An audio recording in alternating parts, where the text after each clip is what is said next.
السلام علیکم ویئرز، میں زین امیر آپ سب کی خدمت میں حاضر ہوں اور آپ سب کو خوش آمدید کہتی ہوں اور امید کرتی ہوں کہ میری ساری وائی ٹی فیملی خیر و عافیت کے ساتھ ہوگی۔ آج ہم پڑھیں گے تلک الرسل پارہ سورۃ آل عمران کی آیت مبارکہ نمبر 61 سے۔ سبق کی ابتدا کرتے ہیں۔ اعوذ باللہ من الشیطان الرجیم، بسم اللہ الرحمن الرحیم۔ وَأَنفُسَنَا وَأَنفُسَكُمْ، اور ہم اپنی جانوں کے ساتھ آتے ہیں اور تم اپنی جانوں کے ساتھ آؤ۔ ثُمَّ نَبْتَهِلْ فَنَجْعَلْ لَعْنَتَ اللَّهِ عَلَى الْكَاذِبِينَ، پھر ہم التجا کریں گے اللہ تعالیٰ سے کہ پس ہو لعنت اللہ کے اوپر جھوٹوں کے۔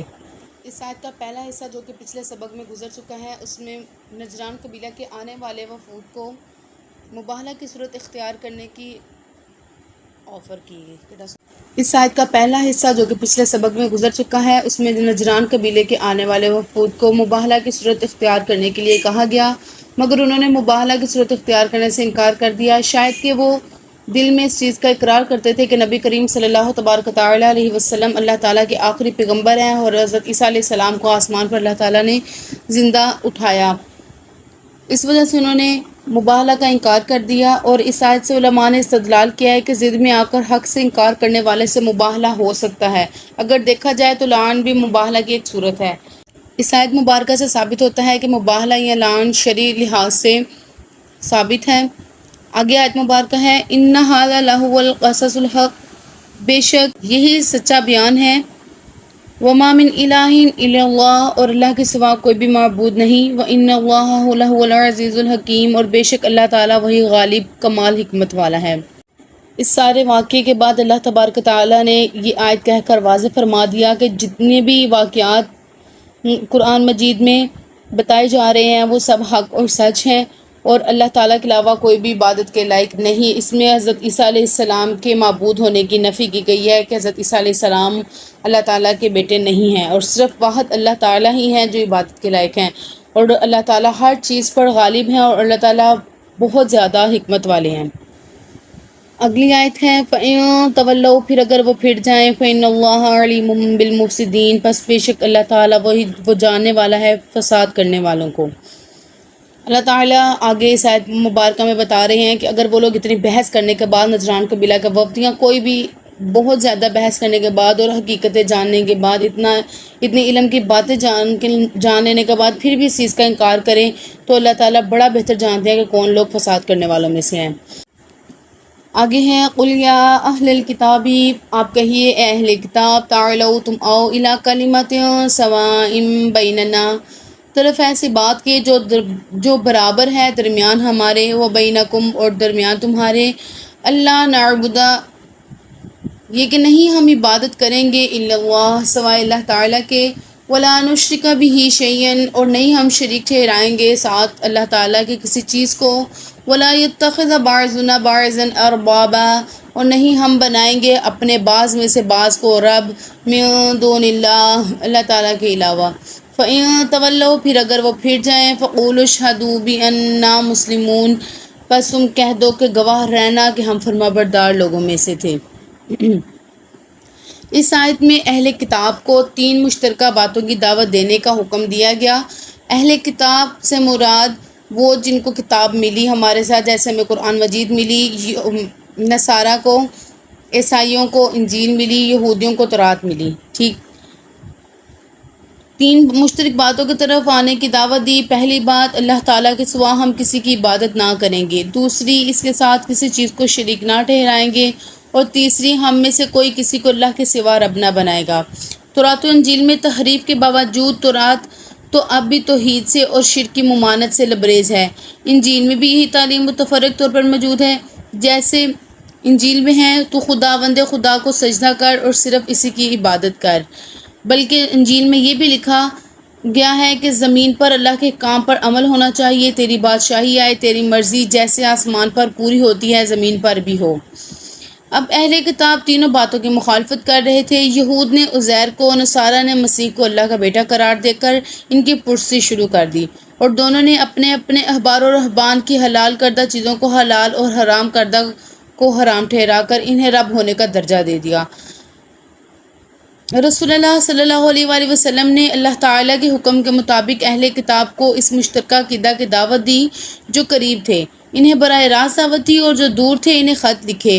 چنانچہ شاہ روم ہرقل کو خط لکھا تو اسلام کی دعوت دینے کے ساتھ اس آیت کی تفسیر بھی لکھی، اور اس آیت کے آخر میں ساتھ ہی بیان فرما دیا فَإِن تَوَلَّوْا فَقُولُوا اشْهَدُوا بِأَنَّا مُسْلِمُونَ، یعنی اگر اہل کتاب اس عقیدہ کے ماننے سے انحراف کریں تو تم اپنی طرف سے اس عقیدہ پر قائم رہنے کا اعلان کر دو۔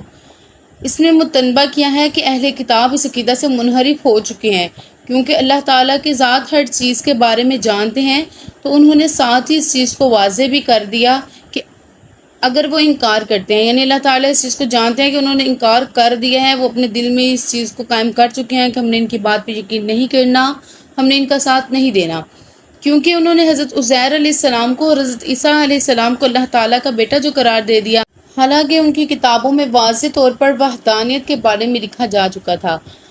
اس کے علاوہ انہوں نے اپنے انبیاء اور صالحین کی قبروں کو سجدہ گاہ بھی بنا لیا۔ تو جو تیسری بات کا ذکر آیا تھا کہ وہ اپنے لوگوں میں سے، یعنی اپنے درمیان موجود لوگوں میں سے کچھ لوگوں کو اپنا رب نہیں بنائیں گے، لیکن انہوں نے اپنے انبیاء اور صالحین کی قبروں کو سجدہ گاہ بنا کر اس چیز کی بھی تردید کر دی۔ اور یہی حال نہ صرف اس وقت کے نصارہ کا تھا بلکہ اب کے مسلمانوں کا بھی ہے کہ وہ لوگ جو ذرا تھوڑے نمازی پرہیزگار ہیں، ان لوگوں کی قبروں کو ان کے مرنے کے بعد مزار بنا دیے جاتے ہیں، اور پھر بعد میں وہاں پر چڑھاوے چڑھاتے ہیں، سجدے کرنے جاتے ہیں، منتیں مانگنے جاتے ہیں، جبکہ اللہ تعالیٰ نے کہا کہ سننے والی واحد ذات میں ہوں، میں اپنے بندے کی ہر پکار کو سنتا ہوں۔ تو جب اللہ تعالیٰ کی ذات ہر پکار کو سننے پہ قادر ہے اور واحد اللہ کی ذات ہے جو آپ کو ہر چیز دے گی، تو کسی زندہ سے یا کسی مردہ سے تو مانگنے کا کوئی جواز پیدا ہی نہیں ہوتا۔ مگر انسان نسیان ہے، خطا کا پتلا ہے، وہ پھر بھی گمراہی کے راستے پر چلنا شروع کر دیتا ہے۔ اللہ تعالیٰ ہم سب کو ان تمام گناہوں سے محفوظ فرمائے۔ اگلی آیت ہے یا اہل الکتاب لما تحاجون فی ابراہیم، اے اہل کتاب تم کیوں جھگڑا کرتے ہو ابراہیم علیہ السلام کے بارے میں، وما انزلت التوراۃ والانجیل، اور نہیں نازل ہوئی تھی تورات اور انجیل، الا من بعدہ، مگر حضرت ابراہیم علیہ السلام کے بعد، افلا تعقلون، کیا پس نہیں تم عقل رکھتے؟ اس آیت مبارکہ میں کہا گیا ہے کہ یہود ابراہیم علیہ السلام کے یہودی ہونے کے دعوے دار تھے اور نصارہ ان کے نصرانی ہونے کے، اور یہ بات ایسی تھی جو واضح طور پر غلط تھی، کیونکہ حضرت ابراہیم علیہ السلام کا زمانہ موسیٰ علیہ السلام کے ہزاروں برس پہلے کا تھا، اور تورات و انجیل ان کے بہت بعد نازل ہوئیں، تو وہ یہودی یا نصرانی کیسے ہوئے؟ بھلا یہ کوئی ایسی بات ہے جس پر عقل مند لوگ باہمی جھگڑے میں مشغول ہوں؟ ہماری امت میں بھی اگر بعد میں بننے والا کوئی گروہ جو ما انا علیہ و اصحابی پر قائم نہ ہو اور دعویٰ کرے کہ رسول اللہ صلی اللہ علیہ وسلم ہمارے گروہ سے تھے، تو اس سے یہی کہا جائے گا کہ تمہاری تو بنیاد ہی بعد میں رکھی گئی، جبکہ رسول اللہ صلی اللہ علیہ وسلم دنیا سے رخصت ہو چکے تھے، تو آپ صلی اللہ علیہ وسلم تمہارے گروہ میں کیسے شامل ہو گئے؟ اسی طریقے سے حضرت ابراہیم علیہ السلام کے بعد یہود اور نصارہ بنے، تو حضرت ابراہیم علیہ السلام یہودی یا نصرانی کیسے ہوئے؟ اسی بات کا جواب دیا گیا ہے۔ جو نصرانی اور یہودی آپس میں جھگڑتے تھے کہ حضرت ابراہیم علیہ السلام ہمارے گروہ میں سے تھے یا پھر ہمارے گروہ میں سے تھے۔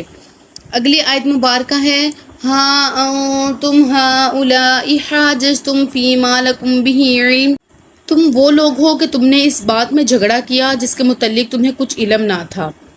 فلم تحاجون فیما لیس لکم بہ علم، تو اس بات میں کیوں جھگڑتے ہو جس کا تمہیں کچھ علم نہیں؟ واللہ یعلم وانتم لا تعلمون، اور اللہ تعالیٰ وہ خوب جانتا ہے اور تم نہیں جانتے۔ یعنی دین ابراہیمی سے متعلق مراد ہے کہ جب تم لوگ تورات اور انجیل کے بارے میں بہت کچھ جاننے کے باوجود اس کے مسائل میں بھٹکتے رہے ہو، حالانکہ تمہیں اس کے بارے میں بہت کچھ معلوم تھا، تو دین ابراہیمی کے بارے میں آپس میں کیوں جھگڑے ہو جس کے بارے میں تمہیں کچھ علم کا شائبہ بھی حاصل نہیں ہے؟ اور اس آیت میں نہ صرف غلط طور پر جھگڑا کرنے سے منع کیا گیا بلکہ قطعاً جھگڑے سے گریز کی نصیحت کی گئی۔ تو اس کی مراد یہ ہے کہ ہمیں جھگڑا کم سے کم کرنا چاہیے۔ تو امید کروں گی کہ ہمیں اس سے بہت زیادہ فائدہ حاصل ہوا ہوگا۔ مجھے اپنے دعا میں یاد رکھیے گا اور میرے چینل کو لائک سبسکرائب لازمی کریے گا۔ اسی کے ساتھ آپ سب سے اجازت چاہتی ہوں، فی امان اللہ۔